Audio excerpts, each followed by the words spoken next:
sound that saved a wretch like me. I once was lost, but now I'm found. Was blind, but now I see. Iżajja 55. O intom il-koll li intom bilanċ, ejjew għall-ilma.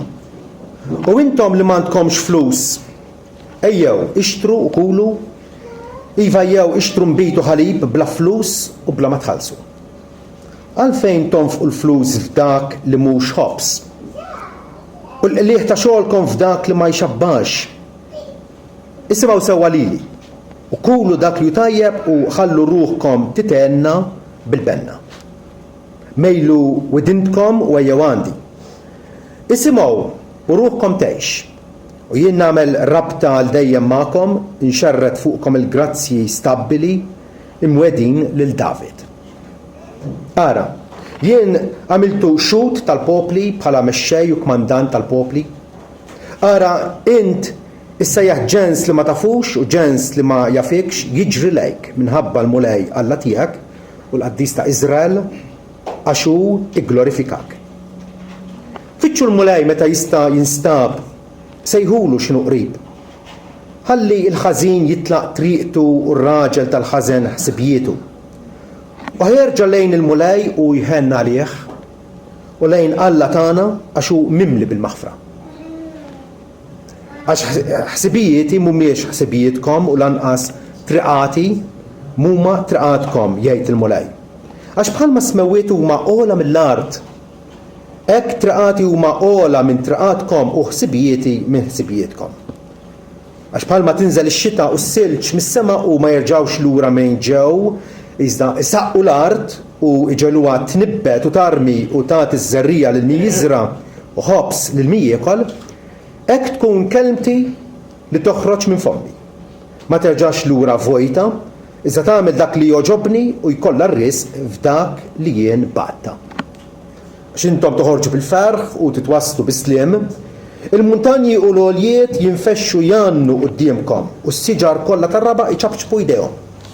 Flok ix-xewk jidher ċipress u flok il-ħorrieq jidher ir-riħan u jkun għal mulej tifkira sinjal għal dejjem li ma jinqatax. Amen. Taqblu mija li niġu f'did-dinja l 4 ijiem. 4 ijiem. John Keats ma kienx l-ewwel wieħed li f'wieħed mis-sunetti tiegħu qal xebbaħ l-omor tal-bniedem ma' 4 staġuni. 4 staġuni żgħażagħ qegħdin fil-sajf, tajjeb, jew fir-rebbija, raġel fl-ħajja ta' żmienu qiegħed fis-sajf, raġel bħali fil-ħarifa, u min ikun bil-bastun ikun fix-xitwa ta' ħajtu. 4 ijiem. 4 ijiem li anke fl-ewwel ġurnata, u ċoe meta nkunu għadna żgħar, pjuttost żgħażagħ, nibdew nirrealizzaw tiġi dik il-ġurnata jew dak il-mument illi jixxokjana, jissorprendina u forsi wkoll ferraħna. Nibdew nirrealizzaw illi jien minix int. Nixbħek f'ħafna affarijiet, però għandi l-identità tiegħi. U qed ngħix f'soċjetà fejn in-nies tifhimni, però finalment jien. Bħal ħadd ieħor, differenti minn ħadd ieħor.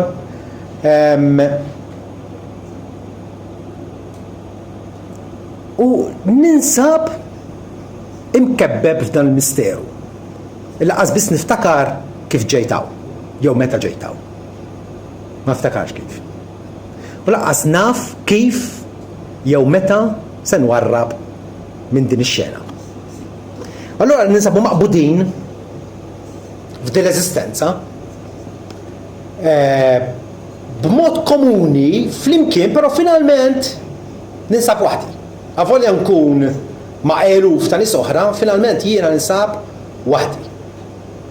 Jekk hemm xi ħaġa li torbotni ma' ħadd ieħor u tagħmilni ħaġa waħda f'solidarjetà ma' ħadd ieħor hija dak is-sens kattiv fiha. Dak is-sens traġiku fiha. Naf illi minix dak li suppost jien. Għandi l-identità tiegħi, naf min jien, però naf li minix dak li suppost jien.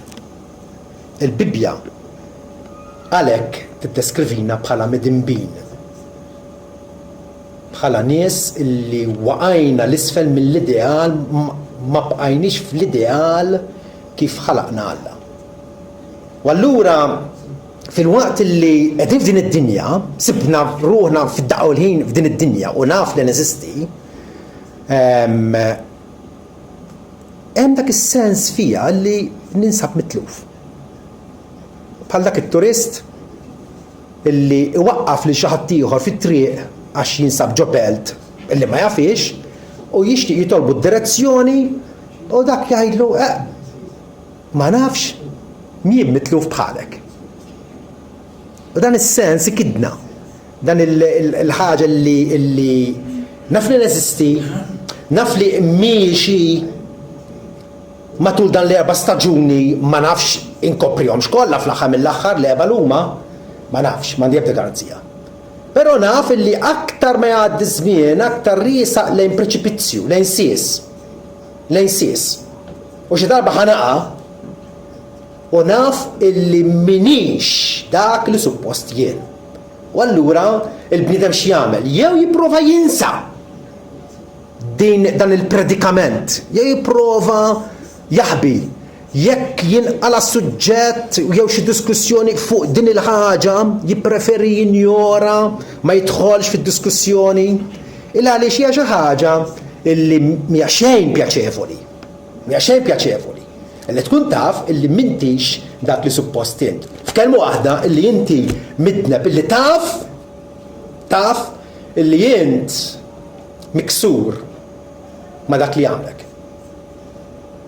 Allora ir-realtà tad-dnub fil-waqt li hija komuni għal kull bniedem huwa pis hija toqol illi lili tkissirni. Issa jew tinjora jew tipprova tagħti x-xemx bl-arbil jgħidu. Jekk jien għandi d-dar tiegħi u qed nar ħafna konsenturi fil-ħitan, jien nista' naqbad it-tajjar u nimla il-konsentu biex jew forsi bil-polifila, jew forsi bis-siment. Imma sepp jiena taqblu miegħi illi l-problema hija wisq aktar gravi minn hekk. Ma nistax nirranġa jew insewwi d-dar tiegħi billi sempliċement nimla l-fili. Għax il-problema hija wisq aktar gravi, il-problema qiegħda fil-pedament, fin-natura tiegħi. Jien min natura midneb bħall-ewwel ġenituri tiegħi. U ridt minn għandhom dak is-sens ta' ribellioni kontra Alla l-imbierek. Il-Bibja seħħu d-dnub. U tafu daqsi kemm mhuwiex moda li nitkellmu b'dan il-lingwaġġ ta' dnub u d-dineb, però il-Bibja hija propjament dik il-mappa għal minnu mitluf. Tinsab d-dinja, ma tafx fejn sejjer, ma tafx minn ġej, ma tafx se jsir minnek, Alla tak mappa fidejk.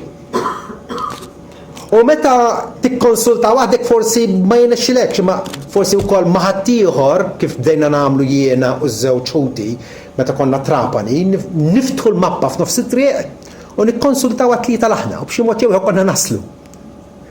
Alla tagħna mappa. U din mappa turina l-ewwel qabel kollox il-qagħda diżastruża li ninsabu fiha għaliex id-dnub huwa rewwixta jew ribellioni kontra is-sovranità ta' Alla. Alla li mhux biss huwa sultan, ma sultan suprem li fuqu m'hemm ħadd xejn. Alla li iriġi kull ma jeżisti, kif għadna kif rajna, x-xemx u l-arinġa għalih m'hemmx differenza bejniethom. Id-dnub huwa li jiena minix qed naċċetta it-treġija jew il-gvern tiegħu fuqi personalment. Nippreferi li nagħmel fattija aktarx milli nkun naqbel mar-rieda tiegħu. Ġabu l-Apostlu jgħidilna hekk, jekk tassew intom qegħdin tħarsu l-liġi sultana, il-liġi tas-sultan il-kbir, kif isejjaħlu Ġesu lill-Missier, Ġerusalem il-belt tas-sultan il-kbir. Għalhekk hija liġi sultana, skont l-iskrittura top l-ajrek bħala kien nifsek, qegħdin tagħmlu sew, imma jekk tħarsu lejn l-uċuħ, tagħmlu dnub. Kien jgħidha kif inhi. Mhux tagħmlu żball jew tonqsu, tagħmlu dnub. Bil-goff, b'lingwaġġ ċar.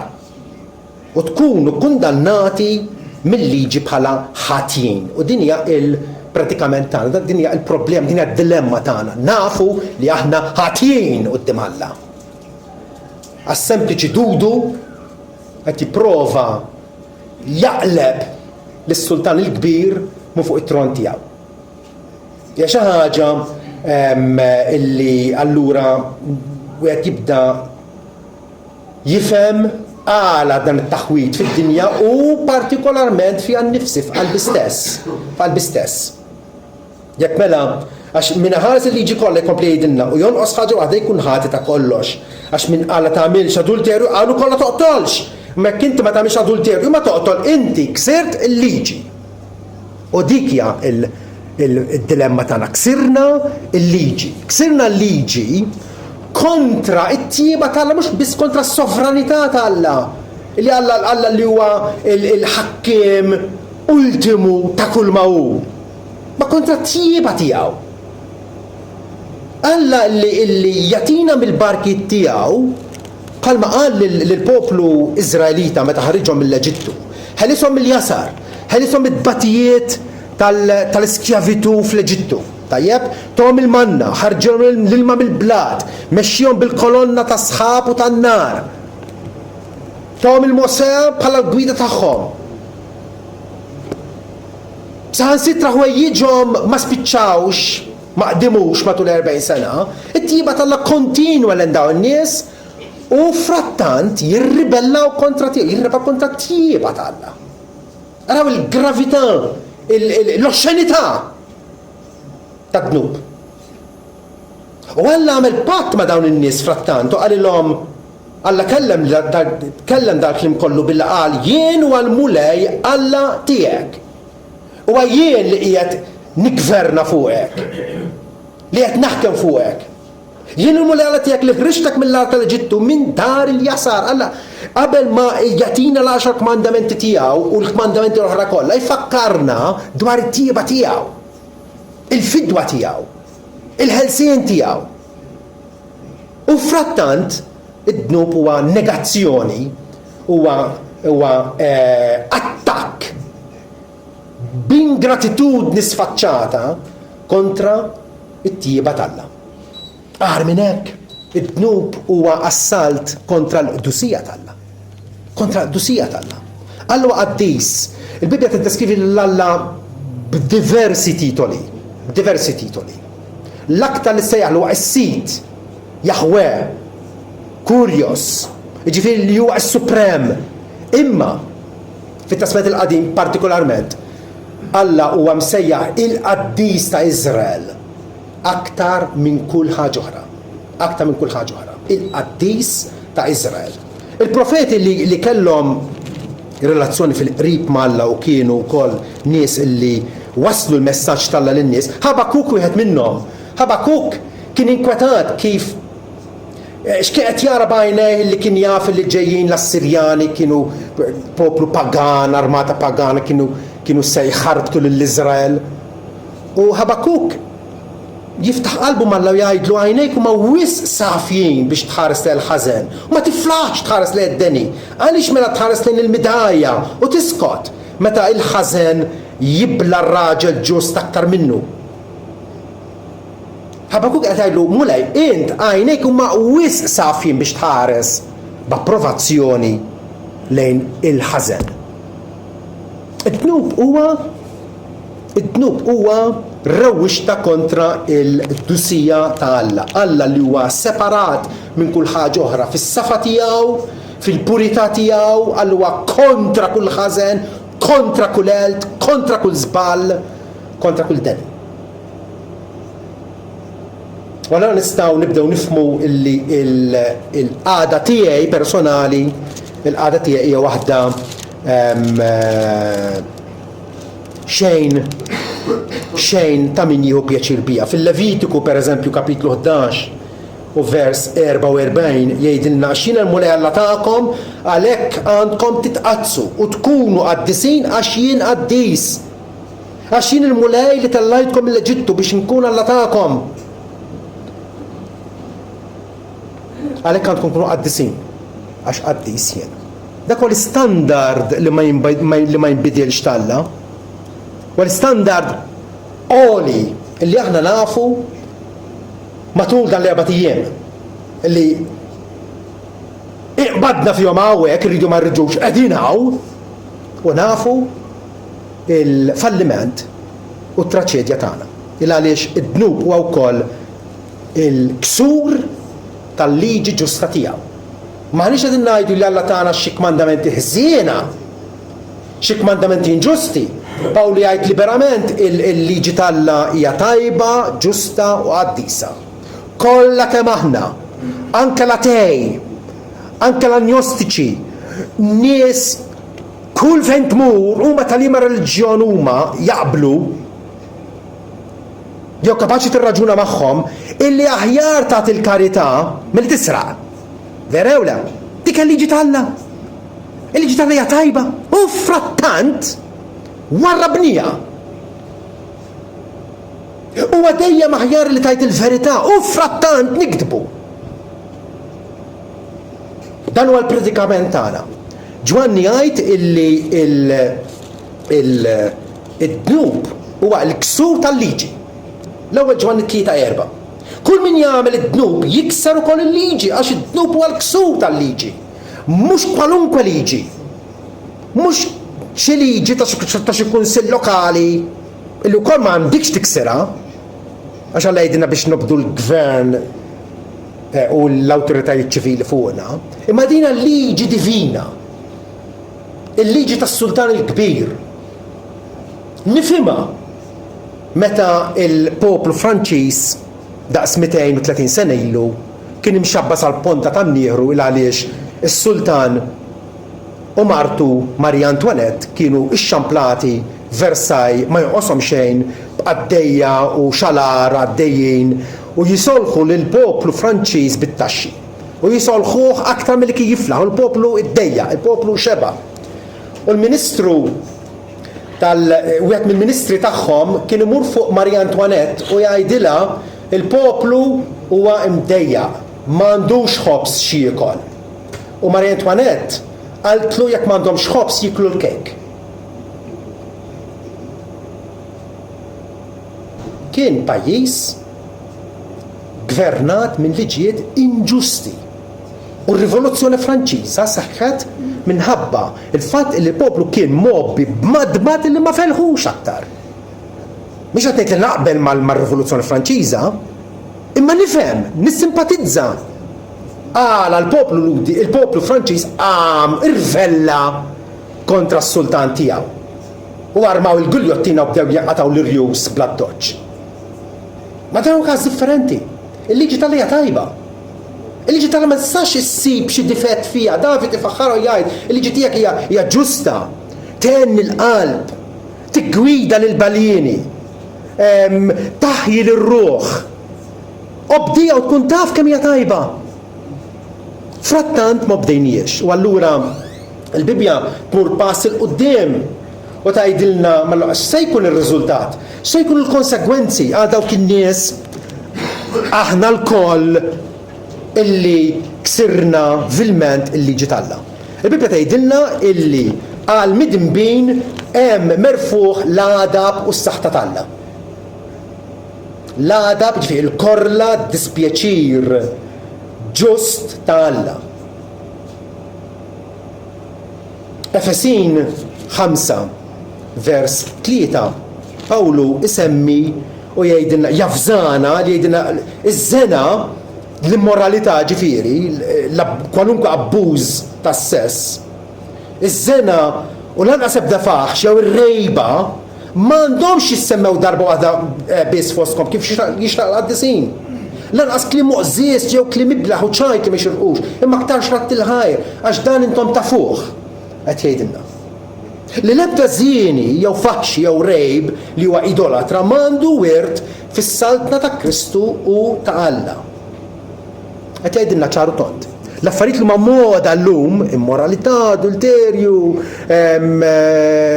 rejba fil-li wieħed biex sinjur, tal-affarijiet li huma tant komuni, tant aċċettati, il-Bibja tafżana hawnhekk illi dawn it-tip ta' nies l-adab tal-Alla huwa fuqhom.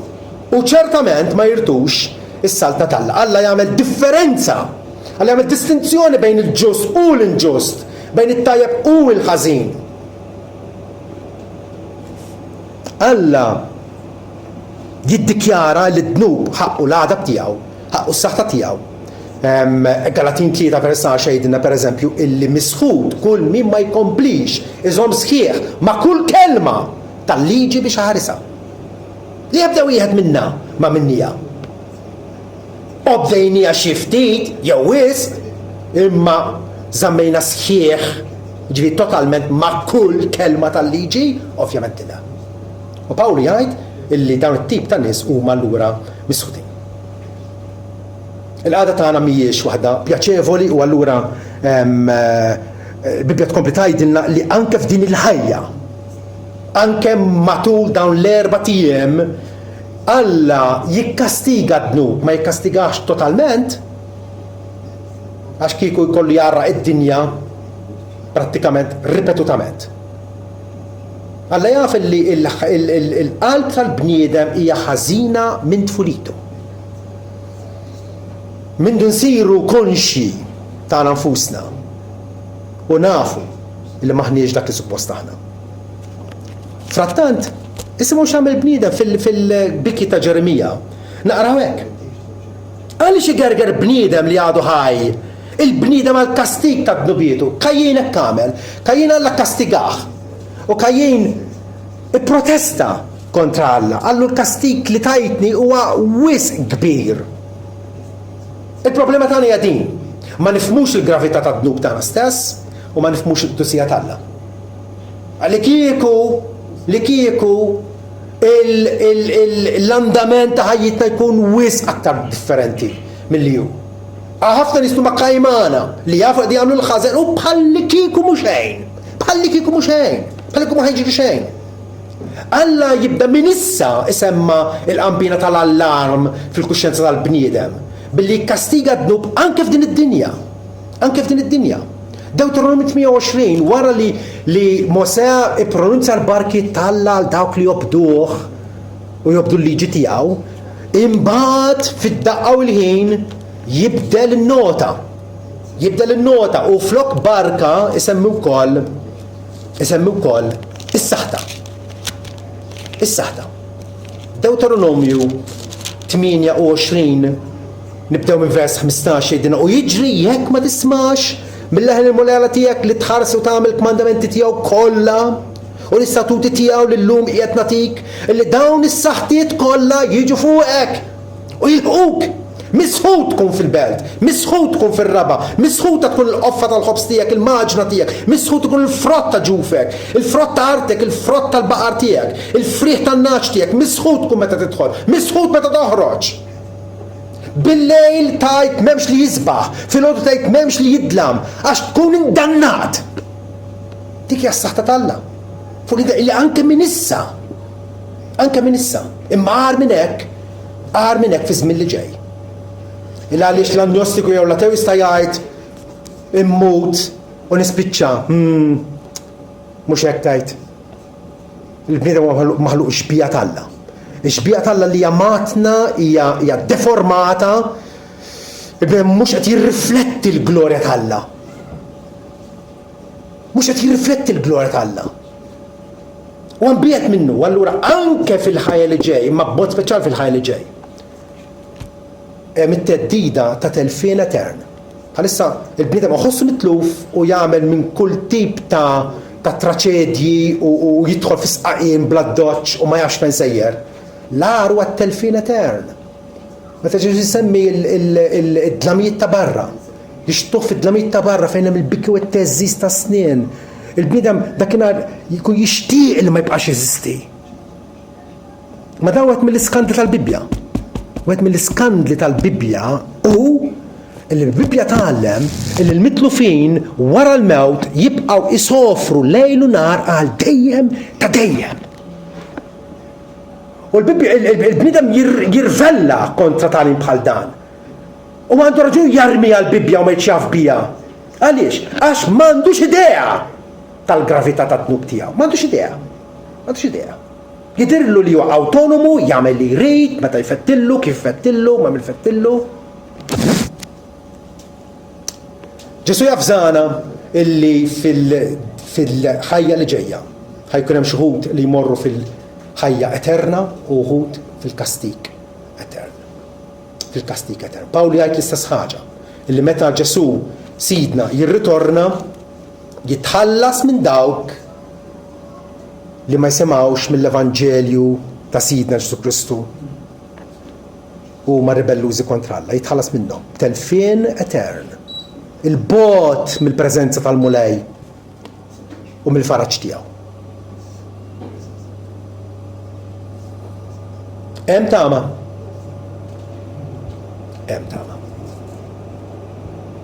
Għalhekk inkitbet il-Bibja.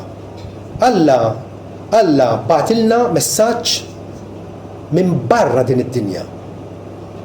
Il-bieraħ konna qegħdin nitkellmu madwar mejda u wieħed ġuvnot qalli finalment sabu pjaneta daqs id-dinja tagħna u nofs li fiha l-ħajja. Għatlu ilhom sejrin hekk żmien. Għatlu ma nemminx il-lila.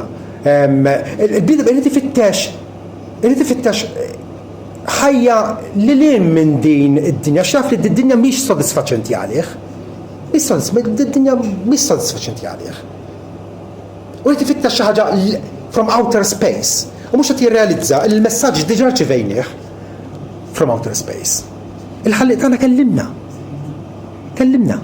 U kellimna b'mod nistgħu nifhmuh, b'mod komunikattiv tajjeb. Alla qed jgħidilna illi minkejja il-fatt li aħna xxewwixna kontrih hemm tama. Fih nientu fil-mħabba tiegħu hemm tama billi Alla nnifsu għamel propizjazzjoni għal dnubietna. U ċoe tana l-ibnu Ġesu biex bil-mewt tiegħu fuq il-Kalvarju. U din hija l-istorja sabiħa tal-Bibja. Bil-mewt tiegħu fuq il-Kalvarju il-għada pussaħta li huma fuqi bħala midneb, Ġesu ġarrom fuq innifsu biex jiena nkun meħlus. Dik hija il-qofol tal-messaġġ tal-Bibja. Fejn Ġwanni jgħid illi kull min jagħmel id-dnub jikser ukoll il-liġi għax id-dnub huwa l-ksur tal-liġi, ikompli minnu fih jgħid u intom tafu illi Ġesu der biex ineħħi d-dnubietna u li fih m'hemm ebda dnub. Għalhekk Ġesu ġie fid-dinja. Għaliex aħna midinbin u ġie biex ineħħi dnubietna, biex ineħħi dan l-ostaklu, dan it-tfixkil illi qed iżommna milli jkollna relazzjoni vitali mal-ħalliq tagħna. Ġesu huwa il-propizjazzjoni tagħna u dak is-sakrifiċċju li bih jitneħħa l-għadab tal-Alla, Alla issa huwa rikonċiljat mal-bniedem. Ħadem rikonċiljazzjoni fibnu, issa però Alla jrid li l-bniedem jilqa' din ir-rikonċiljazzjoni. Jrid li jien personalment nilqaħħa. Nagħmilha tiegħi. Fl-ittra lil Lut, kapitlu 9. U vers 26 jgħidilna illi Ġesu issa der darba fl-ħar ta' żminijiet biex iħassar id-dnub, biex jikkanċella d-dnub, biex ineħħieħ. Ma jibqax fin-nofs, bis-sakrifiċċju tiegħu nnifsu. U bħalmu maqtuħa l-bnedmin li jmutu darba biss, u fis-sajf jew fil-ħarifa jew fix-xitwa jew fil-rebbija, ħatmut xi darba, ħatmut darba biss. Hekk ukoll wara jsir il-ħaq, isir il-ġudizzju. U hekk ukoll Kristu kien offrut darba biex jerfa' d-nubiet ta' ħafna u għad jidher għat-tieni darba. Ġifieri l-istorja ta' ma temmitx. Qegħdin f'nofs l-istorja, niffurmaw parti mill-istorja, irridu ma rridux, u l-istorja fiha l-gran finali tagħha. Il-gran finali meta jiġer Ġesu Kristu għat-tieni darba mhux biex ineħħi d-dnub. Għaliex għax id-dnub huwa diġà mneħħi. Kristu diġà neħħih bis-sakrifiċċju tiegħu nnifsu fuq is-salib. Imma jidher għas-salvazzjoni ta' dawk li jkunu qegħdin jistennewh. Mhux għas-salvazzjoni ta' kulħadd.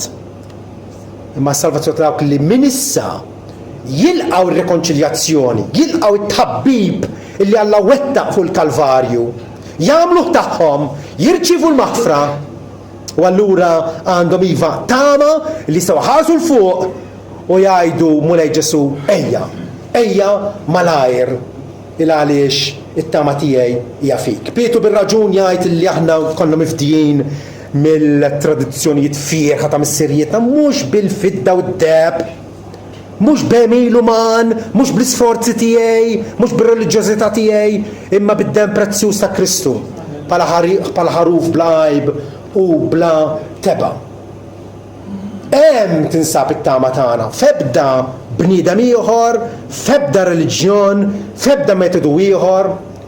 Il-Alla offendejni aħna u l-istess Alla offis ra kif għamel biex iħabbibna miegħu nnifsu Ġesu Kristu. Allura Alla qed jgħidilna li biex naħarbu l-għadab u s-saħħa ġusti tiegħu jeħtieġ li aħna induru lejn dak l-istess sultan illi aħna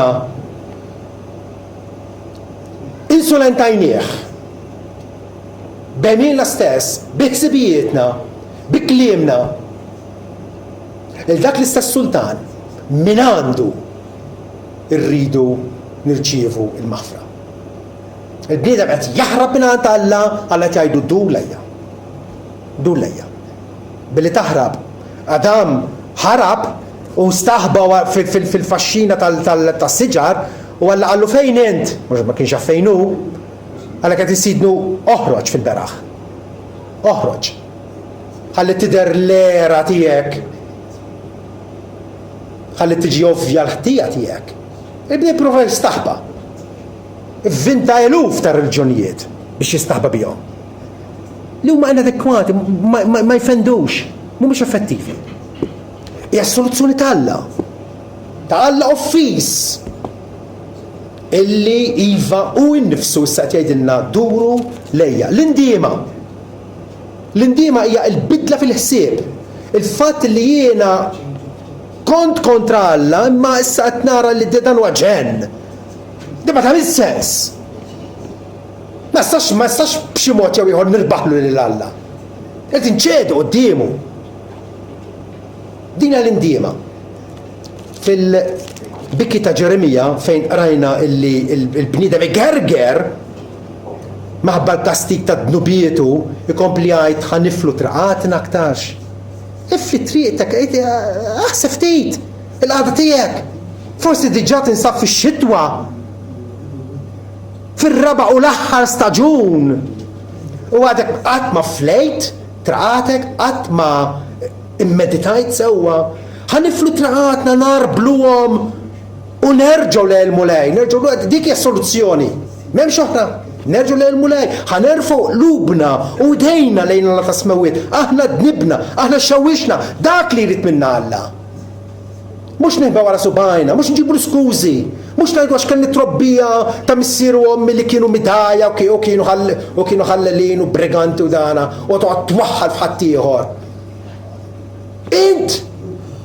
Int qudiem Alla. Aħna dnibna, aħna ixxewwixna.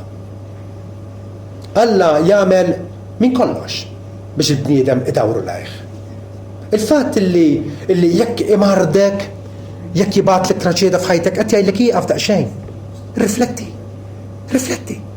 Jekk Alla qed jagħtik l-għana u l-ġid u l-barkiet u inti sinjur u ma joqsok xejn, il-messaġġ huwa wkoll l-istess. Alla Pawlu fil-Rumani 2 jgħid illi jew tmaqdar l-għana ta' tjieba tal-Alla u ma tafx li tjieba tal-Alla tmexxik għall-indiema. Ir-raġun hekk.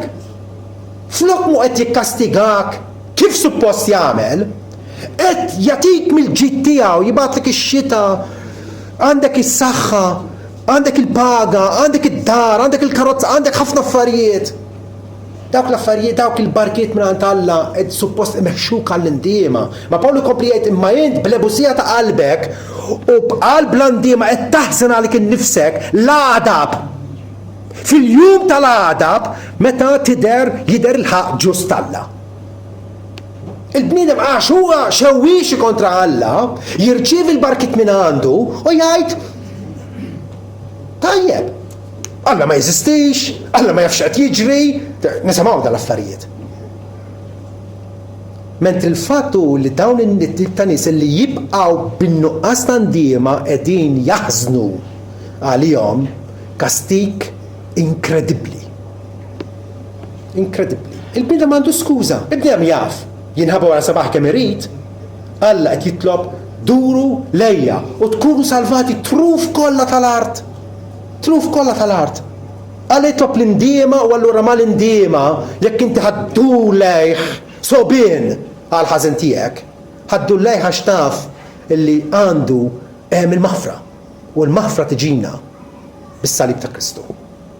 U allura il-fidi sinċira u ġenwina f'Sidna Ġesu Kristu. Araw kif Pawlu ġabar 50 kliem l-appostolat kollha tiegħu x'kien xogħlu. Fl-Atti 20 vers 21 jgħidilna li jiena għallimtkom fil-beraħ u minn dar għal dar, kull fejn kien imur, kull fejn jiltaqa' man nies kien jgħallem. Inxandar sew lill-Lut u kemm lill-Griegi l-indiema lejn Alla u fidi f'Sidna Ġesu Kristu. U dak huwa l-messaġġ ta' tama. Alla storikament indaħal fis-sitwazzjoni patetika tagħna. Il-ġraja nafuha, hija rrekordjata, m'hemmx fiex tiddubita, m'hemmx fiex tinfixel. Alla f'ibnu Ġesu żarna f'din id-dinja biex jirranġa sitwazzjoni. Temmina din. Fidi sinċira f'Sidna Ġesu Kristu. Fidi sinċira. Fidi mal-indiema. Ġesu qal jekk intom ma tindmux tintilfu wkoll bħalhom. Jerġa' repetija, tintilfu wkoll bħalhom. Din hija r-realtà li wieħed ma jistax jiskapula, ma jistax jevita, ma jistax jinjora. Imma jinjora għaskapitu tiegħu innifsu. Għax għallek ħabb id-dinja tal-li ben waħdini tiegħu biex kull min jemmen fih ma jitilifx. Ġifieri t-telfin qiegħed hemmhekk u t-telfin huwa possibbli ħafna jekk wieħed ma jirrikorrix lejn Ġesu Kristu, ma jaħrabx lejn Ġesu biex isib il-ken u r-refuġju tiegħu fih. Għax Alla ma bax libnu fid-dinja biex jikkundanna d-dinja, ma biex id-dinja tkun salvata bih. Id-dinja diġà kundannata. Imma Alla jrid li flok il-kundanna tiegħu ikun kapaċi jberikna. Iberikna bil-ħidma tal-fidwa tiegħu permezz ta' Ġesu Kristu. Allura l-invit li Iżajja ħarġu anke qabel ma Ġesu attwalment miet fuq is-salib. Intom il-koll intom bilanċ, ejjew għall-ilma, intom li ma għandkomx flus, ejjew ixtru u kulu, ejjew ixtru nbitu ħalli bla flus u bla ma tħallsu. X'qed jgħid hawnhekk nixtri bla flus? Inti tixtri xi ħaġa meta tgħid din għandi bżonna. Vera jew le? Ħadd minna ma jmux affarijiet li m'għandux bżonnu, nixtri xi ħaġa mur id-dam bat narmija. Le. Tixtri għax għandek bżonna. Is-salvazzjoni Alla qed jagħtihilna imma rridu nixtruha bla flus. Rridu nirraġunaw fina nfusna ngħidu din għandi bżonna. għandi bżonn il-maħfra, għandi bżonn inkun sewa malla. U naf li bi Kristu Ġesu ħansir sewa malla. Ma bla flus. Ħanixtri, ġifieri ir-rira din, ma bla flus. Għax jabxejn. L-għotja tal-grazzja ta' Alla. X'għandi nagħmel biex inkun salvat, sinjuri, saqsa l-assis tal-ħabs illi kien blistallet wasal biex jagħmel suwiċidju. U fid-disprament x'għandi nagħmel biex inkun salvat, sinjuri. U Pawlu u Sila weġbuh mingħajr komplikazzjoni ta' xejn. Emmen ħajkollok fiduċja fil-Mulej Ġesu Kristu tkun salvat int u darek. Allura, matul dawn l-4 ijiem li nsabu hawnhekk, se jekk għadek fl-ewwel staġun it-tieni jew ir-raba', aktar ma tissetilja dil-kwistjoni urġentament aħjar. U tagħtix mistrieħ irruħek qabel ma attwalment tajt jiena issa naf nil-insab sewwa Malla. Naf illi il-sens ta' ħtija ta' kundanna issa tneħħew minn fuqi. Tneħħew minn fuqi. Fil-ktieb tal-Proverbji jgħidilna bliema żelu, bliema ħeġġa, bliema entużjażmu jeħtieġ li nissetiljaw dil-kwistjoni. Ibni, jekk tilqa' kliemi u taħżen il-kmandamenti tiegħi ġo fik billi tagħti widen għall-erf u tmejjel qalbek għal fehma tajba, iva. Jekk inti seħed den u għal fehma tajba inti terfa' leħnek, jekk tfittxu bħalli kieku fidda u tħaffar għalih bħalli kieku teżoru moħbija. Ġifieri mhux b'mod kajman meta għandi aptit. Le, bħal dawk in-nies li jmorru jħaffru fil-minjieri, jħaffru sakemm isibu d-deb u d-djamanti. Hekk.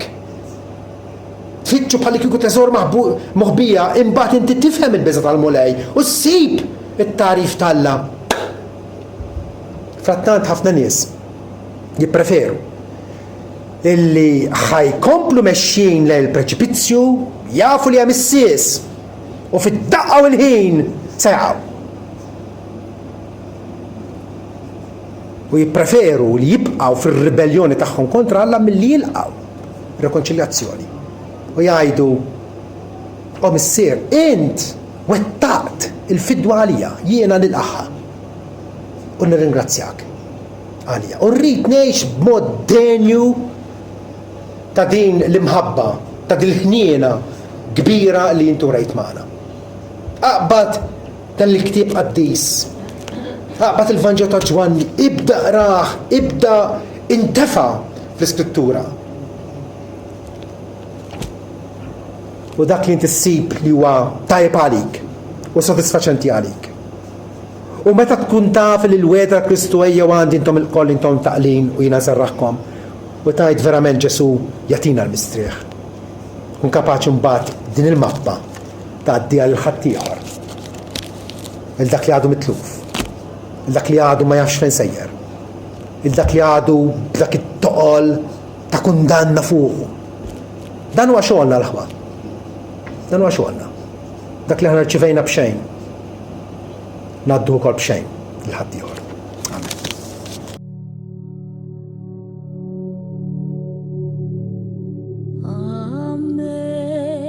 Amazing grace, how sweet the sound that saved a wretch like me.